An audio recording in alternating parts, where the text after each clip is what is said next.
Hoje o Brasil recebeu uma notícia estarrecedora, mais uma abominação cometida pela justiça brasileira. Mas antes de explicar essa notícia e a gravidade dela, do que eles estão fazendo, eu preciso te contar um pouco de uma história de um país chamado Ruanda. Então eu peço 5 minutos da sua atenção, eu garanto que você não vai se arrepender. Não era para estar gravando o vídeo hoje, estou viajando com a minha família, era o momento de descansar, mas não tem como descansar enquanto você vê seu país se transformando numa ditadura a olhos vistos, né? Destacando-se como uma ditadura para o mundo inteiro. País Ruanda, você já deve ter ouvido falar do genocídio da Ruanda, né? O grande genocídio que aconteceu em 1994. A Ruanda, uma nação que era dividida em duas etnias, os Tutsis e os Hutus. Tutsis representavam em torno de 14% da população e os Hutus, né, os outros 86%. E havia um conflito durante muitos anos dessas duas etnias, até que os Hutus chegaram no governo.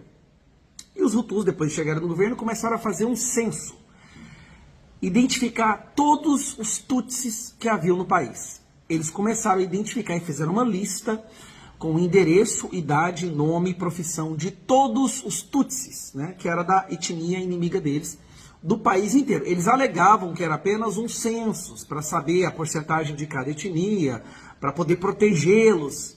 E os Tutsis deram suas informações. Pouco tempo depois, com os endereços em mãos, com as idades, as profissões, começou-se o maior genocídio da história moderna. Isso aconteceu em 1994. Não é uma história de Segunda Guerra Mundial ou da Alemanha nazista dos anos 30, não. Você provavelmente estava vivo quando isso aconteceu. Você provavelmente viu isso nos noticiários. Mais de 1 milhão de pessoas foram exterminadas. 1 milhão de Tutsis foram exterminados na Ruanda. Entre 150 mil a 200 mil mulheres foram estupradas por um governo que dizia estar defendendo a democracia. Por uma justiça que dizia estar exterminando o inimigo. E durante os anos antes desse genocídio, esse governo criou uma espécie de propaganda, através de rádio e televisão, para convencer o povo de que os Tutsis eram baratas, transmitiam doenças, eram traidores e correspondiam a um risco para a soberania da nação. Então, quando esses Tutsis foram exterminados, os Hutus não acharam ruim. Na verdade, pessoas comuns, trabalhadores, saíram nas ruas com facão na mão para matar os Tutsis. Tá, Gustavo? Mas o que isso tem a ver com o Brasil? Isso aqui tem a ver com o Brasil. Um cara do PGR, um cidadão, acabou de determinar que as plataformas das redes sociais identifiquem todos os seguidores do presidente Bolsonaro nas redes sociais. Nós estamos falando de mais de 40 milhões de pessoas, 50 milhões de pessoas, se você for somar todas as plataformas. Eles estão preparando uma lista de extermínio, aparentemente. Em que democracia, em que nação, não precisa nem ser democracia, não precisa nem ser democracia, em que nação minimamente sensata isso seria aceitável? Determinou que todos os seguidores do Bolsonaro sejam identificados, seus dados sigilosos sejam entregues numa espécie de relatório para o Alexandre de Moraes, para o STF e para a PGR. Por que motivo se deve identificar todos os seguidores de um político da nação? Qual é a intenção por trás disso? Será que nós estamos prestes a enfrentar uma nova Ruanda? Isso não tem o menor cabimento. Eu esperava coisas terríveis desse Estado brasileiro depois que a facção criminosa chegou ao poder. Mas nem na minha pior imaginação eu seria capaz de conceber isso. Eles quererem listar todos os apoiadores do presidente Bolsonaro.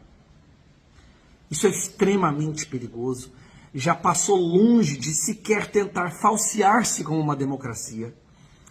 É caso assim de pensar em arrumar a mala e ir embora o mais rápido possível, porque o próximo passo é paredão. É um bom fuzil com uma boa bala e uma boa cova, como dizia aquele intelectual da esquerda. Eu estou extremamente preocupado. O Brasil deve ficar muito preocupado com o que está acontecendo agora. O ministro da Justiça dizendo que acabou essa história de liberdade de expressão, o presidente da República dizendo abertamente que nós vivemos uma democracia relativa, que a Venezuela é mais democrática que o Brasil, o ministro do STF dizendo que derrotou o bolsonarismo, o mesmo ministro dizendo que a Venezuela é uma ditadura da direita, que o Brasil é um semipresidencialismo, já alegou que o Bolsonaro é inimigo. O outro ministro do STF dizendo que vai prender muita gente, vai multar muita gente. Isso já virou... Meu Deus do céu, eu espero que o mundo perceba o que está acontecendo com o Brasil antes da situação ficar irreversível. Obviamente, nós vamos tentar lutar contra isso. Mas sabe qual que é o problema? Hoje, qualquer parlamentar que haja contra essa sanha autoritária é o primeiro a ser derrubado. Nós já temos alvos gigantescos em nossas costas. Muitos de nós já dá como certo a cassação, até possível prisão. O que aconteceu com o Brasil, gente? O que está acontecendo com o nosso país? Isso é muito sério. Isso é muito sério. É muito triste ver que uma parcela considerável da nossa nação já está tão imbecilizada que não consegue perceber que o Brasil já virou uma prisão, virou uma ditadura. Uma ditadura que dá migalhas. Então, a gente aceita a ditadura. Não tem mais nada para falar. Muita oração. Eu vou sentar ali agora, vou lá fora, vou orar bastante, vou rezar, porque não tem condição um negócio desse. Não tem condição.